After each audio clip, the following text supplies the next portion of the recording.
What's going on, guys? See you guys, Kixie, here back with another video exclusively for you guys. Today we have got an outlet pickup on a pair of Air Max 90s that got people talking in the sneakerverse. When it was released, I believe this was not one of the initial launch colorways, but it was a colorway that was eventually brought to life. And despite there being an OG retro true to form of this exact colorway of an Air Max 90 back in, I want to say 2020, 2022. Of course, I'm talking about the Air Max 90 Infrared, and today we have them, like I said, in the outlet pickup, and from the Gore Tex sticker right over there. Sorry, I'm just like like Braille, man. From this Gore Tex sticker right over here, this is actually the Air Max 90 in the infrared colorway, or to be specific, the Air Max 90 Gore Tex in the infrared colorway. So it comes in your standard red Nike box. Nothing special with this box. This is just basically the GR box that comes with most Air Max 90s, Air Max 1s, Dunks, Air Force 1s sometimes. I think that stops there because the DNs came in separate color. Oh, pluses also come in this colorway. I want to say that, but it's not about the box.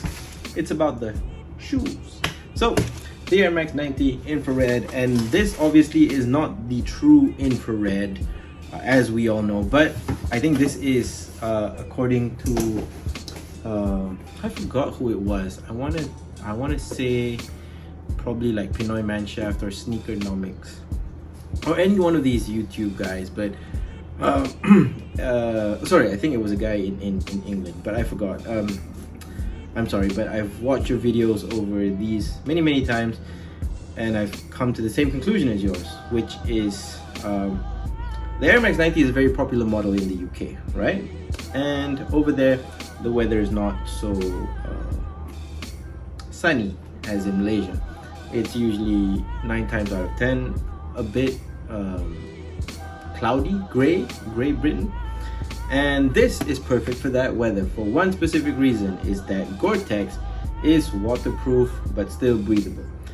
Breathability negligible and is debatable whether or not it is, but I think just the overall practical approach with this shoe being a favorite of people in a country, or consumers in a country that have rainy weather, putting this sort of technology on a classic colorway such as this, and you have, I think even if this hit outlets, before it hit outlets, a lot of people already picked this up for retail despite them returning it or whatsoever, but still it was somewhat a success. I want to say that because even when I was in JD, I want to say in today's January 2025, I don't know when this video will be released, but the last time I went to JD at about August 2024, these finally hit sales, and even at that time it was still going for about 200, sorry, not 200, probably 450 to the 350 mark, so around 450 to 350, which is about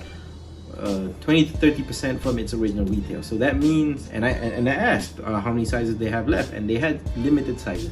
I asked a US 9.5, they said they had 1 pair left in Mid-Valley's JD outlet. And that means that this shoe did pretty well, because I'm assuming probably 2 to 3 pairs reached that outlet and people already probably bought the 2 US 9.5s. That's the math that I'm assuming, but nevertheless, this is a classic colorway on an updated Air Max 90, and I think that it just does the job so very well. One thing that I do want to point out though is that I wish this had the remastered Air Max 90 formula, which is like a little bit more of a sleeker toe as opposed to this boxy toe. I picked up a pair of the Volt, or the Volt lime green Air Max 90s during COVID, and I don't think I've reviewed or worn those ever since, but that had the remastered last, so it's a little bit more narrower on the around the toe, and just sat a little bit more closer to your foot, like literally on top of your foot. Like if I tried this on in store, and there's a little bit more room at the top of my foot, which I mean is more than welcome, but it's not the true one-to-one fit. So let's talk about the shoe. This is an Air Max 90, obviously in the famous infrared colorway, which is that colorway at the window highlighting the Air Max technology. On the eye stays here at the top, which has a dynamic loop system. At the back, which has that infamous Nike Air Max tag, and the outsole, which is actually at the forefoot only. This is the infrared color. So the only difference between this and the OG Air Max 90 is if you look here, firstly it has the Gore Tex material, which is a very closely knit canvas, highly durable, and it feels just a little bit more different to the touch. Whereas the original Air Max 90 had an open weave mesh, which moves with your foot a lot better and just conforms to your foot a little bit better as well. Aside from that is this gray paneling over here. On the Air Max 90 was actually a suede, or I want to say a felt material that also reduced weight, conformed around your foot, and provided adequate support despite being a synthetic material.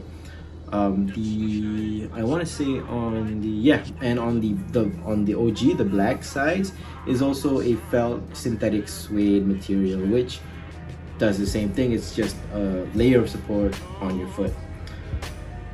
This also, this eye stay at the top is also supposed to be felt, but this kind of change is really welcome for me because I love the way that these leathers feel on my hand, and they just feel like they just it feels like this should have been probably marketed if they didn't put Gore Tex on it as like a Air Max 90 Luxe or something like that. It feels really great. The materials are amazing, and it's just sad that, I mean, I'm not sad, it's unfortunate that this hit outlet, but not every shoe that hits outlet means that it's a brick.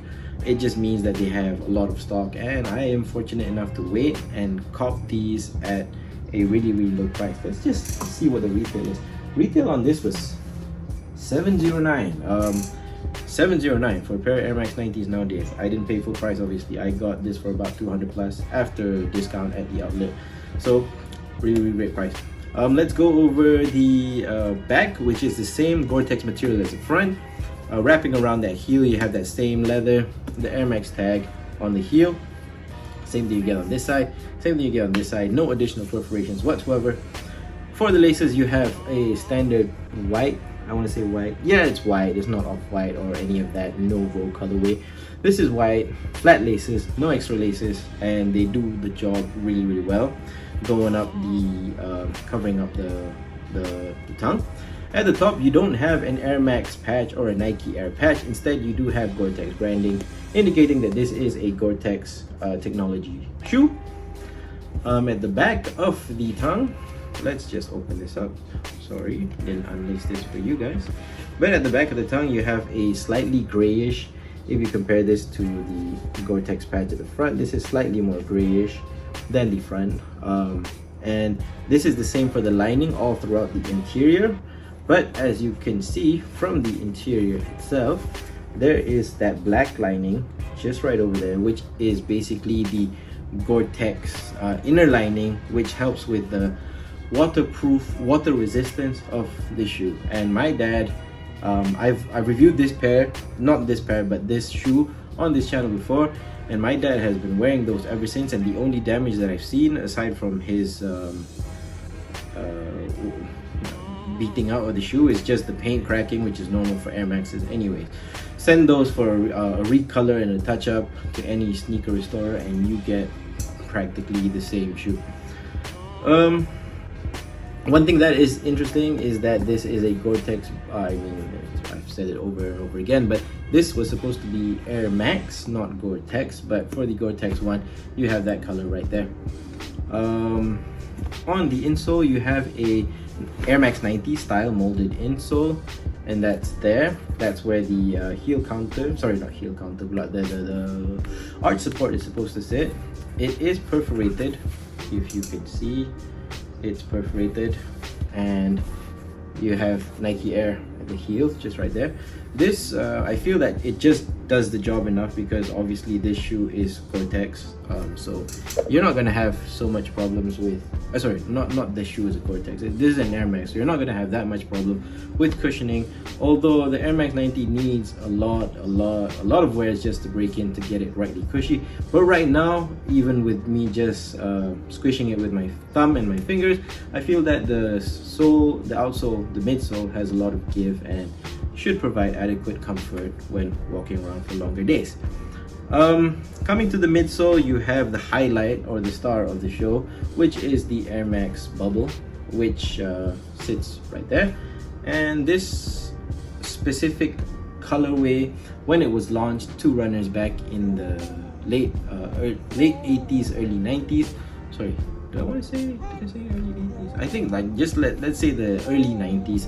This specific infrared colorway was supposed to highlight the Air Max surrounding the heel air unit, and that was the same approach that Tinker Hatfield when he was designing the Air Jordan 6 with the Air Max with the infrared surrounding the Air Max in the heel, and that was just supposed to just draw you to that technology and just get you looking just right over there.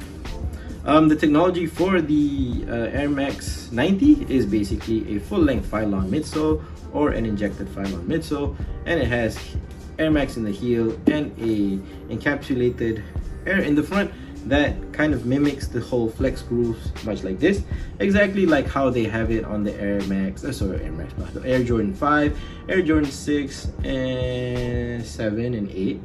More the 5 and 6 specifically, because they have that sort of articulated air unit in the forefoot, which is encapsulated. The midfoot feels good under the midsole feels good in my hands, and I like that.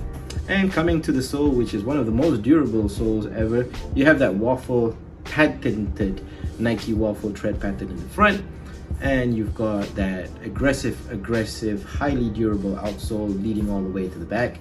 And in between this, you kind of have, which is a signature of most Air Max 90s in this line, basically, and they have a color sort of just like bleeding through the middle. If this was an OG, this would just be all black, but it's nice that they had that in there, and it kind of looks like it's obviously like a different model and just provides a really nice touch to the outsole. I don't really know, I mean, I've tried researching online and I don't really know why they do this for the Air Max 90 Gore Texes, but I think it's probably just like an artistic inspiration, just a touch, just to kind of make it stand apart from the OG line.